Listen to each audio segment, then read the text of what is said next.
पत्नी जिसका नाम था कस्तूरबा जी, वो गांधी जी को कुमकुम का तिलक करके और स्वराज प्राप्त करके आश्रम में फिर से आने का आशीर्वाद दिया। इस तरफ दांडी कूच आगे बढ़ती है। उस समय गांधी जी ने दांडी कूच को दूसरा नाम दिया था और वह नाम था धर्म। गांधी जी और कूच यात्री नदी पार करते तो एक गांव के लोग गांधी जी को विदाई देने के लिए आते हैं और नदी के उस तरफ जो गांव थे उस गांव के लोग गांधी जी का स्वागत करने के लिए नदी किनारे आ पहुंचते। कौन सी नदी? गांधी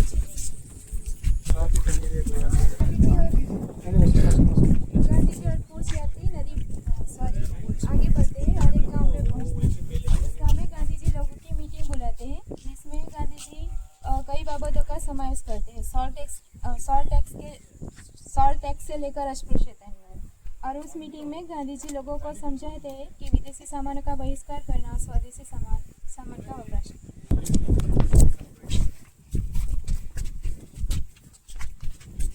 गांधी जी और कूच यात्री गांव में आगे बढ़ते हैं। गांव के लोग गांधी जी का संगीत से स्वागत करते हैं। उस तरफ गांव के लोग गांधी जी को भेंट देते हैं, जैसे कि बैलगाड़ी और पैसे। गांधी जी को दांडी कूच में मोहम्मद अली।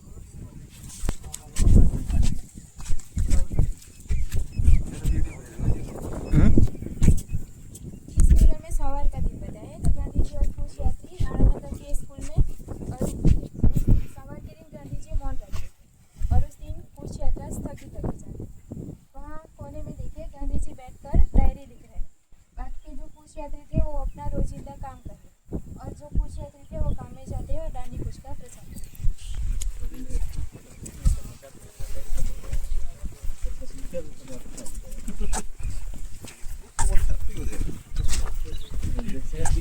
कम्युनिकेशन ग्रुप में बना रहे हैं। तो छोटा छोटा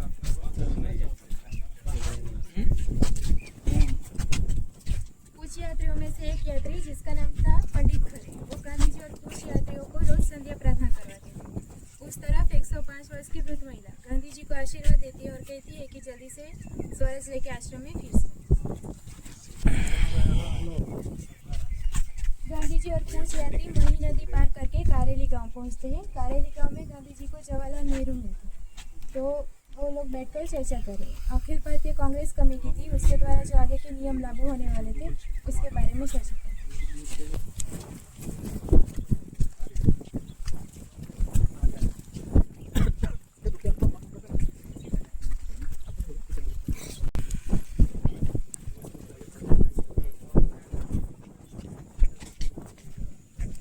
गांधी जी और कूच यात्री गांव में आगे बढ़ते हैं। एक गांव में गांधी जी लोगों की सभा बुलाते हैं जिसमें गांधी जी देखते हैं कि जो अस्पृश्यता के लोग थे उनके लिए अलग से बैठने की व्यवस्था की थी, जिसे देखकर गांधी जी को दुख होता है।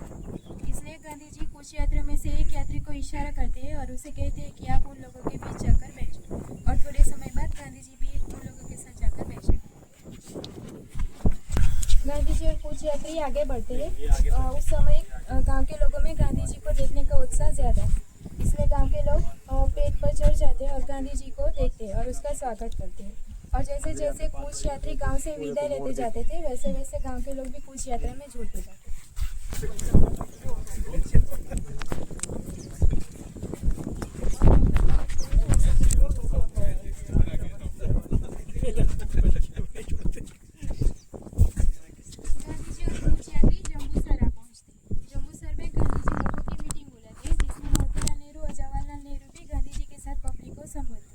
उस तरफ गांव के लोग गांधी जी को भेंट दे रहे थे। तभी 5 साल की बालकी जिसका नाम था कौमुदी, वो देखते हैं कि लोग गांधी जी को भेंट दे रहे हैं तो उसे लगता है कि मुझे भी कुछ देना चाहिए। तो उन्होंने जो आइवरी बेंगल पहनी थी वो उतार कर गांधी जी को भेंट दी।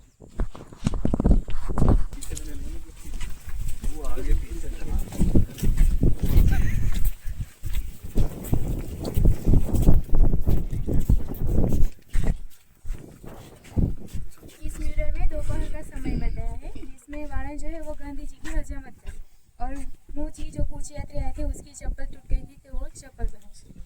उस तरफ मुस्लिम समाज के लोग गांधी जी को मिलने आते हैं और उसे खातरी देते हैं कि आप कुछ कंटिन्यू रखो, हम लोग आपके साथ।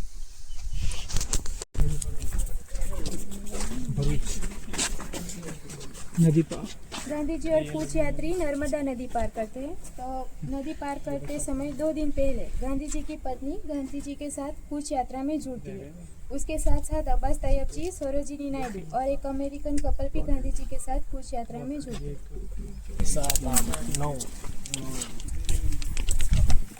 के नहीं थे। 24 दिन का है तो 24 स्मारक है।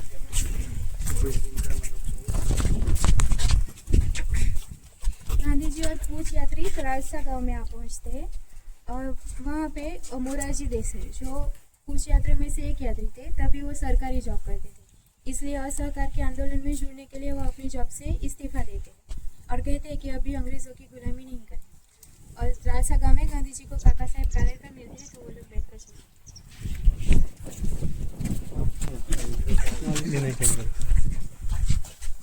गांधी जी और कूच यात्री मिंडोला नदी पार करके कपलेथा गांव पहुंचते हैं। तभी नदी पार करना मुश्किल था, इसलिए हिंदू और मुस्लिम समाज के जो खेडूत थे वह अपनी बैलगाड़ी जोड़कर एक ब्रिज बनाते हैं, जिस पर से गांधी जी और कूच यात्री नदी पार।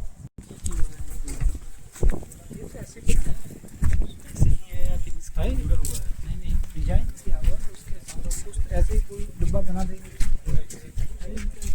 डंडा बनाएंगे लंबे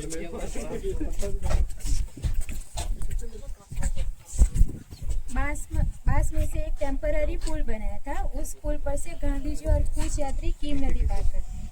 जब नदी पार करते हैं तो उस समय पुल के बीच में मीठूबेन पीटी, जो उस समय सोशल वर्कर थी और वो क्रिश्चियन लेडी थी, वो गांधी जी को पुल के बीच में मिलने आती और उसका स्वागत करती।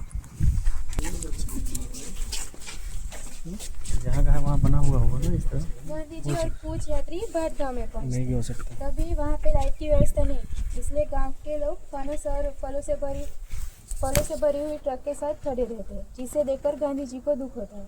इसलिए दूसरे दिन भट गाँव में गांधी जी मीटिंग बुलाते हैं, जिसमें कहते हैं कि हम लोग स्वराज लेने के लिए निकले हैं, इसलिए एक्स्ट्रा फैसिलिटी की ज़रूरत नहीं है। और तभी से गांधी जी नींबू पानी पीकर पूरी कूच यात्रा करते।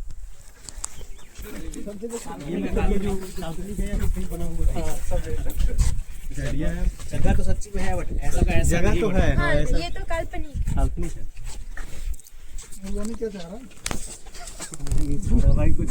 अश्विनी कुमार रेलवे सेतु पर से तापी नदी पार कर गांधी जी सूरत शहर पहुंचते हैं। तभी से वहां पे एक शोभा यात्रा निकलती है, तो गांधी जी और कूच यात्री उस शोभा यात्रा में जुड़ते हैं। और उस समय गांधी जी लोगों को कहते हैं कि जिन लोगों को हमारे साथ कूच यात्रा में जुड़ना हो वो लोग हमारे साथ जुड़ सकते हैं, जो लोग नहीं जुड़ना चाहते थे वो लोग वहाँ से गांधी जी को विदाई देते।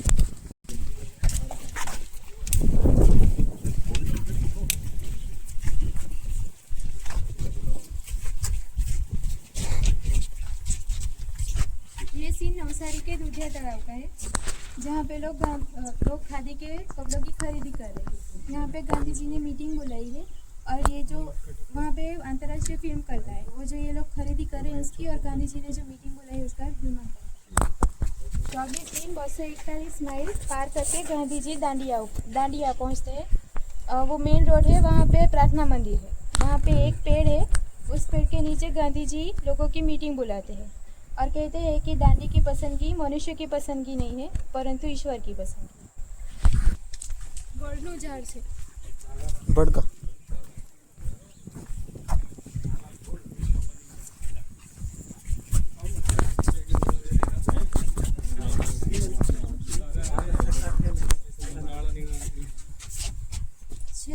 6 अप्रैल 1930 के दिन समुद्र में स्नान करने के बाद गांधी जी ने नमक का कानून तोड़ा था।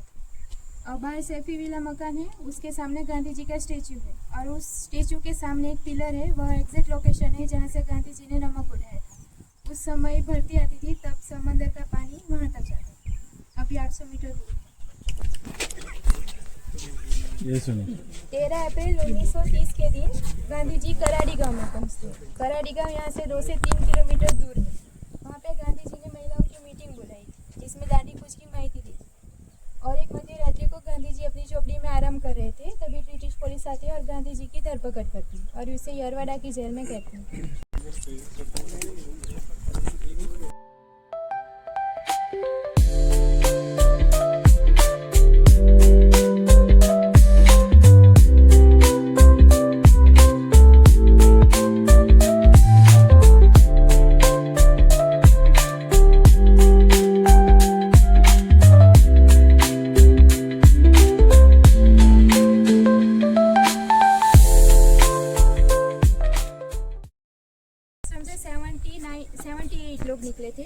कूच के मार्ग में एक मातर नाम का गांव आता है, वहाँ से 2 लोग जुड़े थे, इसलिए एससी और गांधी जी के साथ फोटो लेते। इसमें 10 नंबर पर है विठल लीलाधर ठाकुर। अभी उनकी उम्र 16 वर्ष की थी। 16 को उल्टा करो तो 61। अभी गांधी जी की उम्र 110 वर्ष की थी। तो सबसे बड़े गांधी जी थे और सबसे छोटे ये। बिहार बहुत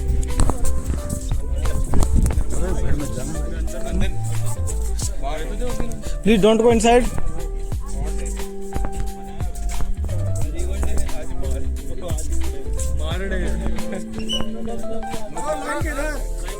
लाइन किधर?